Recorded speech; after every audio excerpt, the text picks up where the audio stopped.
Vous écoutez Julie Taylor à Julie et compagnie.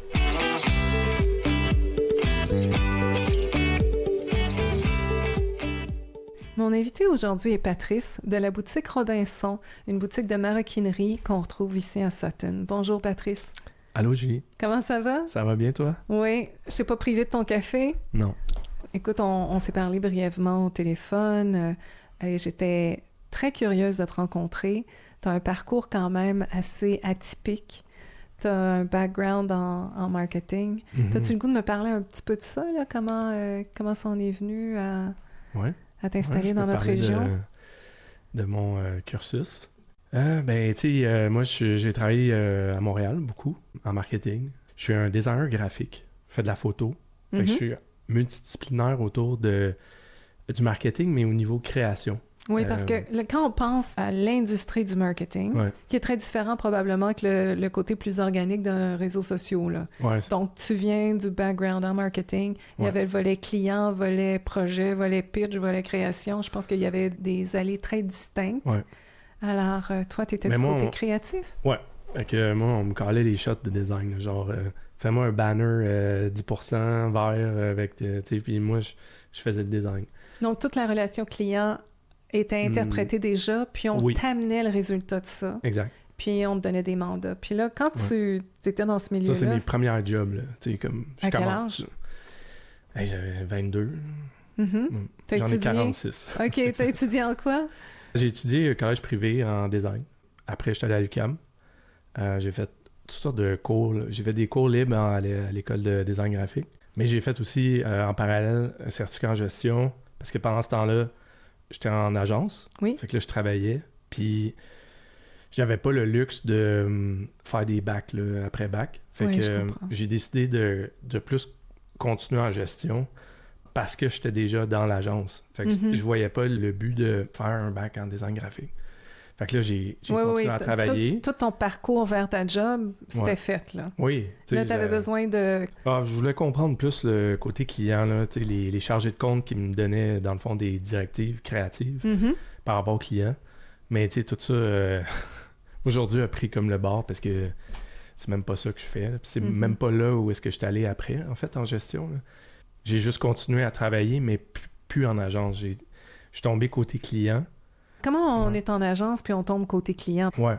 Ben oui, parce que t'es plus en studio là, avec des clients qui viennent voir l'agence puis qui ont besoin de ressources, de services. Ouais. Puis à l'inverse, quand t'es au client, comme ma dernière job avant de quitter pour les cantons, c'était chez David Stee.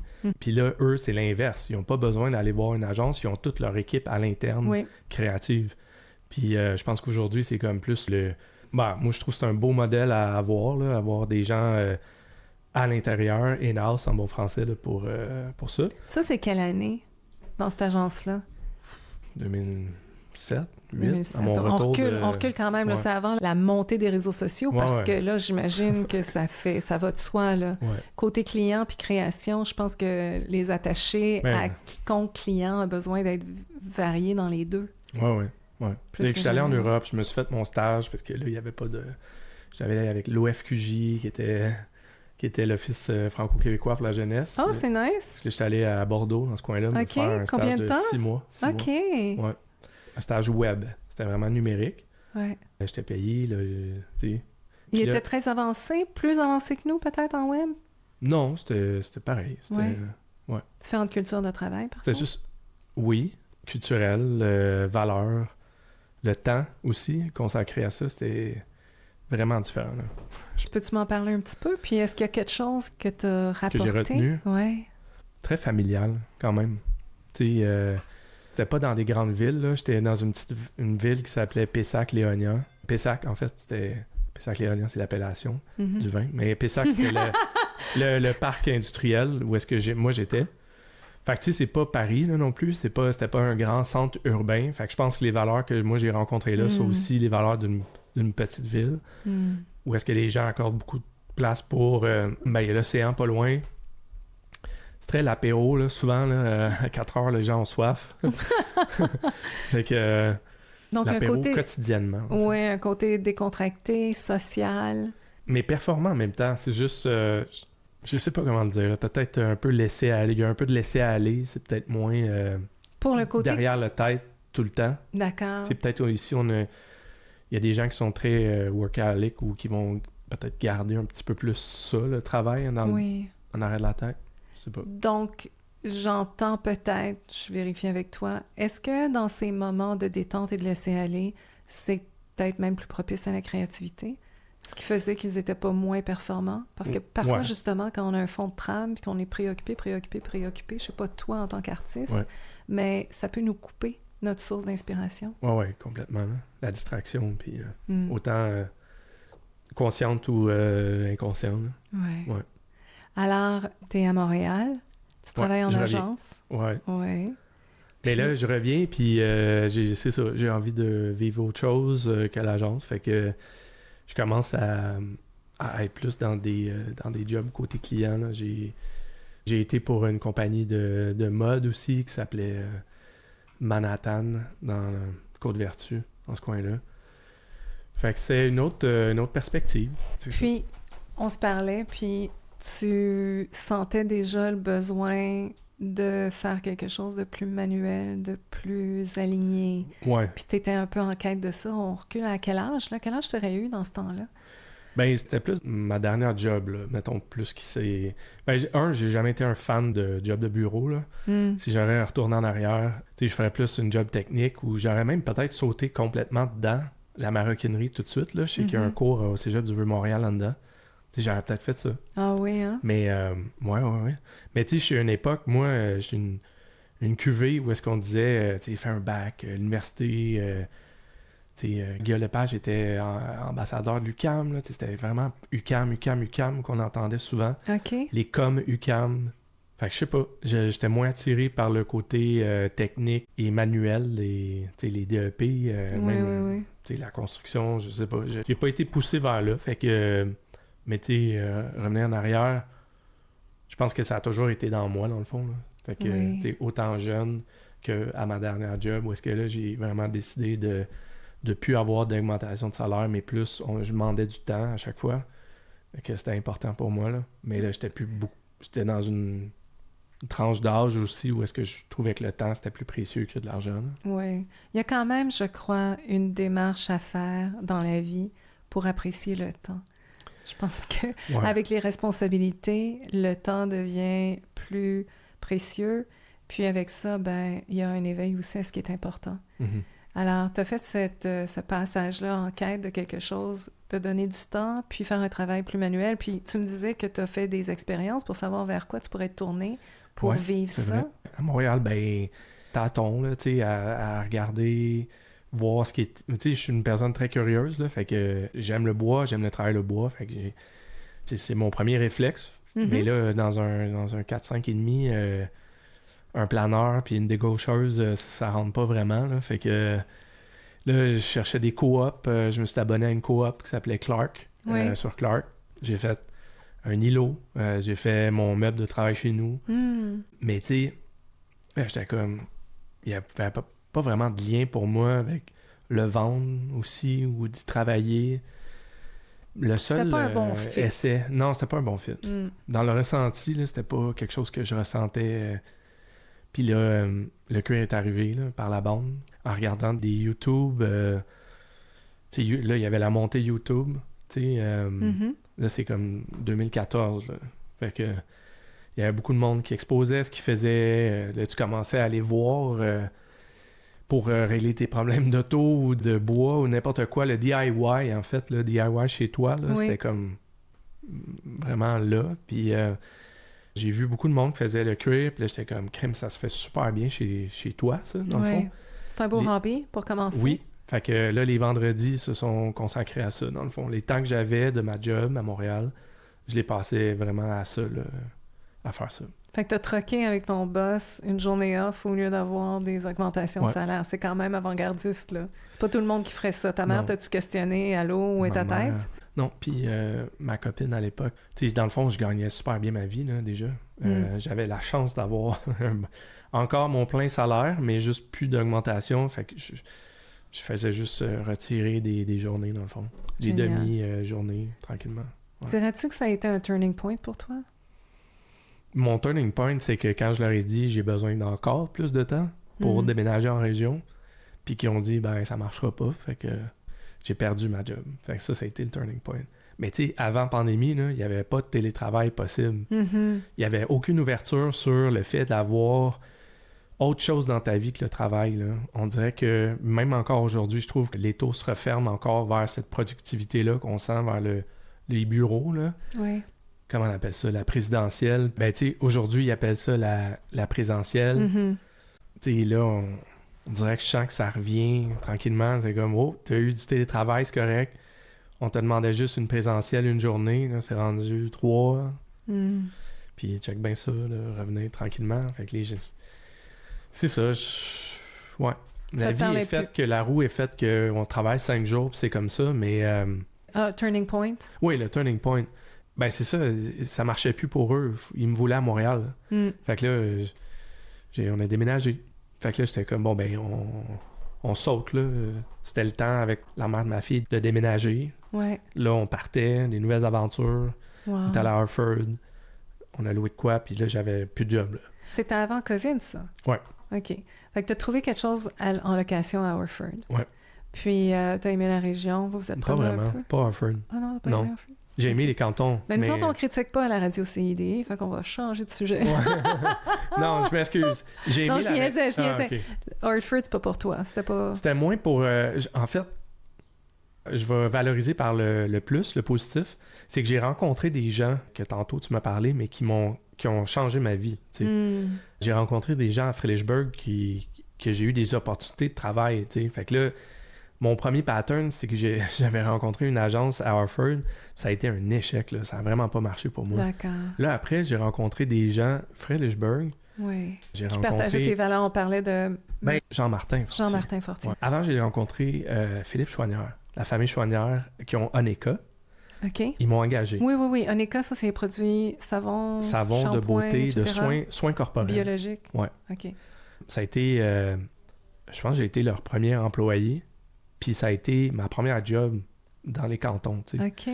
Puis j'ai eu une ouverture sur un autre mode de vie, là. Comme me montrer le village, me montrer des gens, me rencontrer du monde à la foire, au souper de l'école, bénéfices. C'est quelque chose d'être dans un village. Hein? Ouais. C'est tellement agréable. Là. Tu revois le même monde, tu as un sens de l'appartenance. Ouais. On peut pas te vendre n'importe quelle salade. Tu sais ce qui est important. Ouais. On s'éloigne pas trop de la terre non plus. Là. La nature, les cycles des saisons, c'est... Ah ouais, puis il y a une réalité, tu sais, que là, il y a des gens qui sont en mode création, là, de job, création de... Ils sont des piliers, là, dans le fond. Tu sais, ils créent leur job. Oui. Tu sais, en région, à un moment donné, t'as pas de job, ben là, t'as créé. Tu sais, là, cette entreprise-là était là, elle se créait. Elle prenait place aussi au cœur du village, de sa boutique. Puis là, il y a plein d'autres choses qui sont venues comme... Alimenter ça? Oui, tu sais... Qui ont comme nourri cette idée-là, cette action-là. Je vois du monde arriver nu-pied, la famille à Jean-Martin arriver, avec ses filles, son gars, là, tout le monde part à la rivière. Moi, c'est coup de foudre, là, complète. Ouais. Tu sais, je me rappelle, je dormais là, parce que là, je voyageais à Harford. Il me dépannait, tu sais. Et là, je me rappelle avec Ariane, là, qui était la conjointe de ma fille. Tu sais, j'étais comme, bon, je pense à Harford, là, va falloir se rapprocher d'ici, là. Ouais. Fait que là, on a loué à Cowansville. Puis, on savait pas trop où acheter une maison. Je trouvais que acheter une maison, c'était un gros commitment. Oui.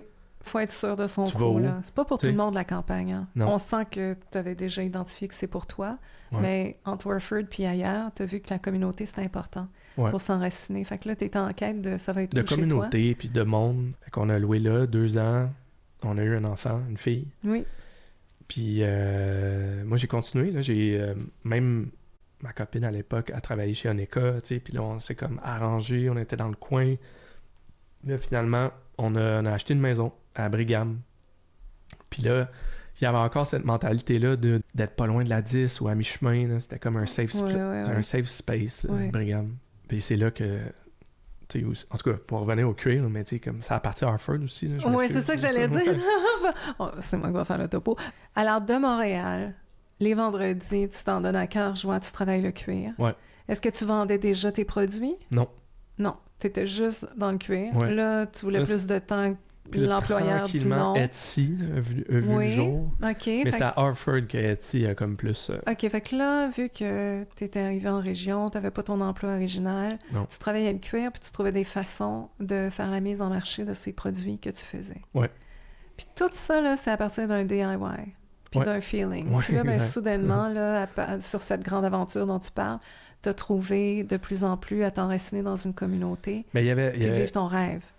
Mais il y a d'autres choses qui sont venues comme compléter ça. Là. Moi, j'aime la photo, le design. Ce que j'ai monté du produit, c'est... J'ai développé le savoir-faire, mais j'ai pris les photos de produits, j'ai développé le lifestyle autour de ce projet-là, dans le fond. Bien sûr, ton site Internet est superbe. Mais tout, c'est comme embriqué avec le passé que j'avais en design.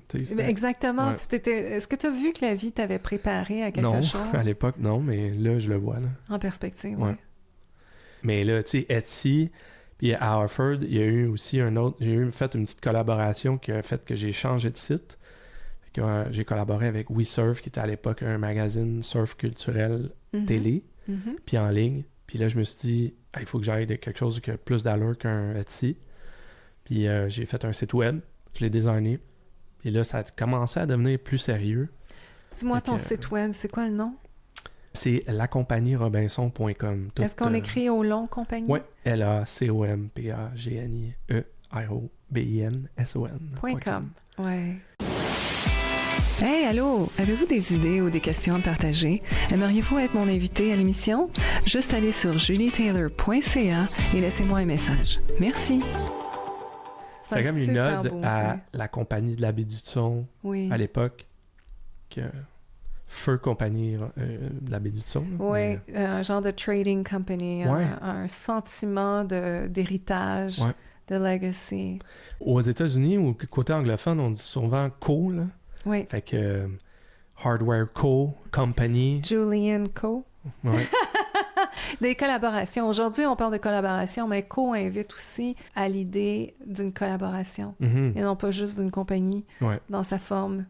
Donc, tout ton bagage en marketing, en photo, maintenant la maroquinerie, tu découvres des valeurs, t'es allumé, t'arrives dans la région, puis là, ton rêve, il prend de plus en plus de vent dans les voiles. Je maintiens toujours, tu sais, ce qu'on parlait de 3 jours semaine, là, je trouve que à offrir mon temps pour les compagnies qui n'ont pas beaucoup d'argent pour payer quelqu'un temps plein avec un salaire de Montréal, ça fait leur affaire. Ils se disent, je vais le payer part-time. Moi, ça faisait mon affaire. Je continuais à vendre pour Robinson. Oui. C'était un win-win. Oui. Fait que je me rappelle, chez Oneka, j'étais à 3 jours, puis je faisais mon cuir de mon côté, mes salons de vente aussi, la même affaire. Puis je faisais des salons de vente aussi au NECA, mais c'était la même affaire. Fait que là, après ça, c'est comme... Il y a eu un peu plus d'importance. Là, J'ai pris plus de temps sur Robinson, puis ça a été l'inverse. Là, j'étais établi ici. Oui. Puis je suis devenu plus vraiment temps plein là-dedans. Puis j'ai eu un autre contrat avec le Fumoir Gosselin. Puis eux, j'étais aussi temps partiel, mais moins de jours. Là j'étais juste 1 ou 2 journées. Fait que t'avais déjà quand même j'entends ça, là, t'avais ta passion qui grandissait, mais t'avais aussi une grande ouverture pour la collaboration puis l'entraide. Moi, je vois ça comme un artiste qui prête sa vision à une entreprise, qui produit des images de marketing qui sont alignées avec les valeurs de l'entreprise. C'est donner de soi. Je donnais une bonne qualité, je trouve, pour leur vision. Là. Oui. J'ai exécuté, je pense, des belles choses pour eux, en toute humilité. Là.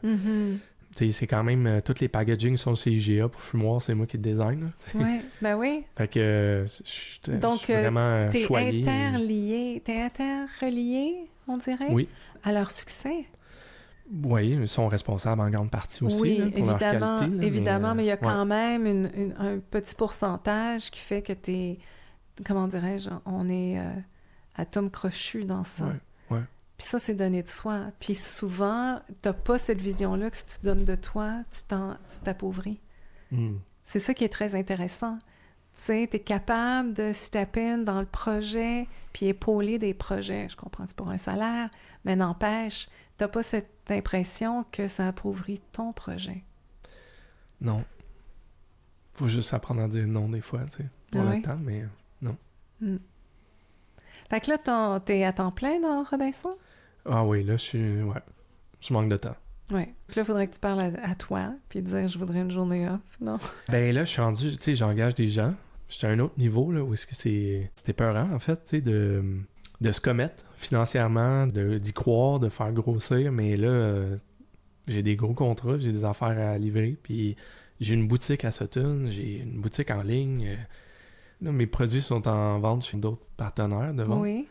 Écoute, on va revenir à ça. Ouais. On a fait le parcours marketing, mais il y a aussi tous les éléments des valeurs que tu veux transmettre, puis d'avoir dû te positionner sur le cuir, puis comment façonner le cuir, puis quel cuir tu allais intégrer dans ton entreprise. Ouais. Parce qu'il y a plusieurs sortes de cuir. C'est toi qui m'as tout appris ça. Vas-y, dis-nous ça. Bon. Il y a quelques cuirs, oui. Ouais. Histoire courte, il y a 2 types de tannage qu'on retrouve, là, du cuir de botte puis du cuir à tannage ancestral, quelque chose de plus marginal qui se tanne à la main avec des ingrédients végétaux. Okay. Puis l'autre, le cuir écologique. Oui, clairement. Puis le cuir de botte, le cuir qui est très mou, tout ça, on appelle ça du tannage minéral. Fait que t'as vraiment 2 types de cuir qui existent dans le monde, puis that's it.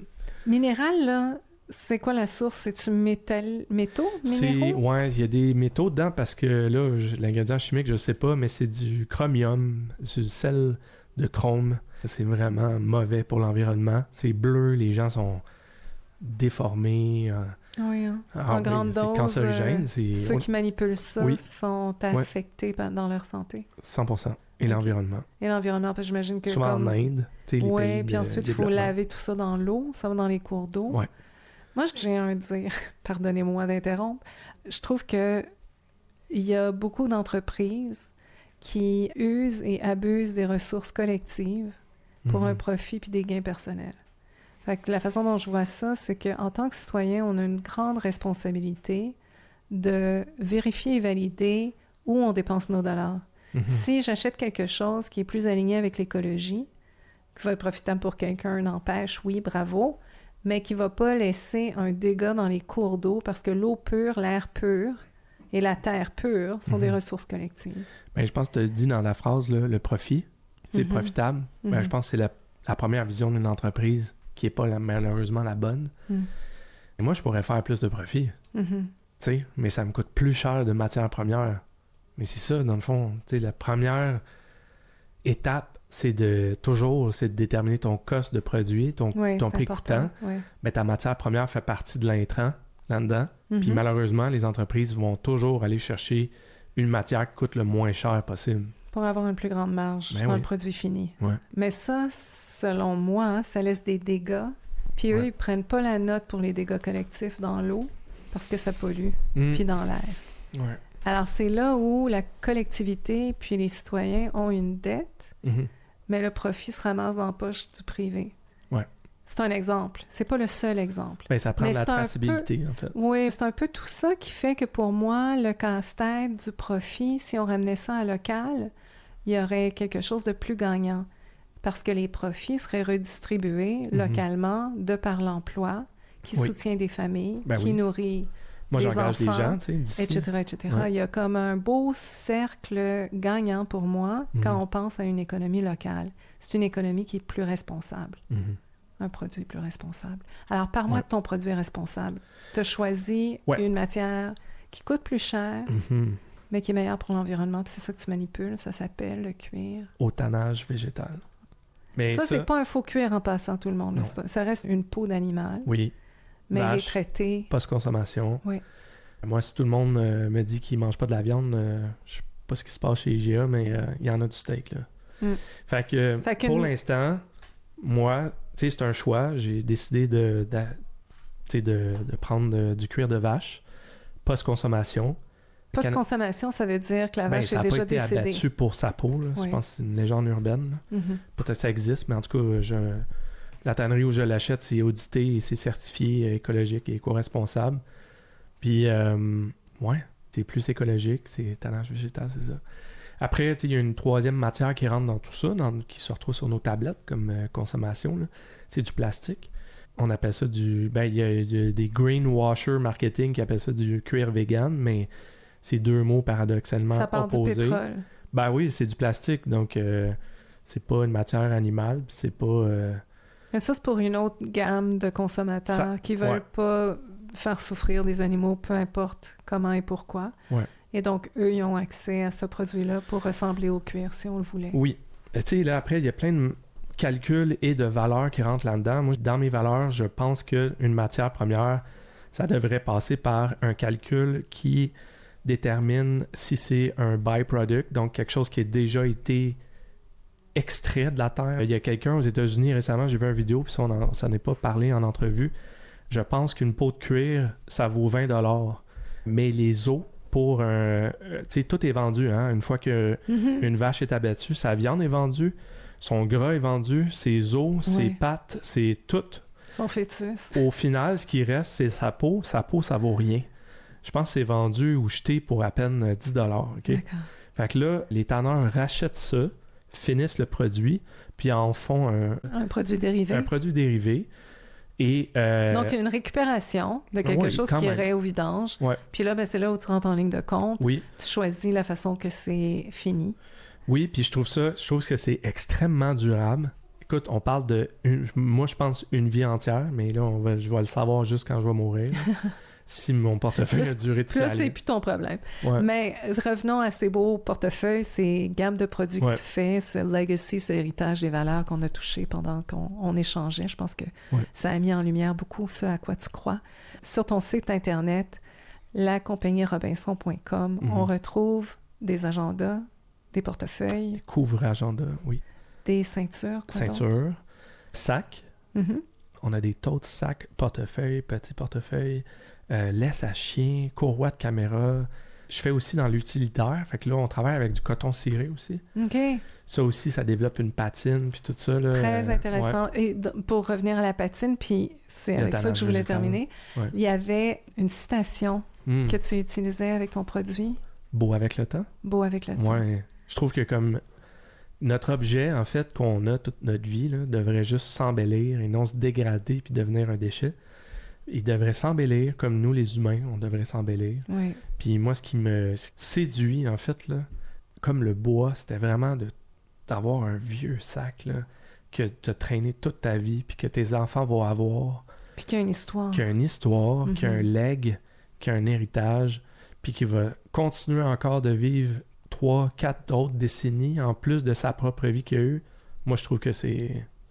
ouais. Fait que je trouvais que beau avec le temps, c'est une belle éloge pour ça. Patrice, merci beaucoup d'avoir passé ce moment avec nous en studio. À la radio de CIDI, écoutez ça tout le monde. Alors merci puis au plaisir. Plaisir, Julie, merci. Cette chanson Catchy Positive Upbeat Pop par Fred Bound de Free Music Archive est licenciée CC BY.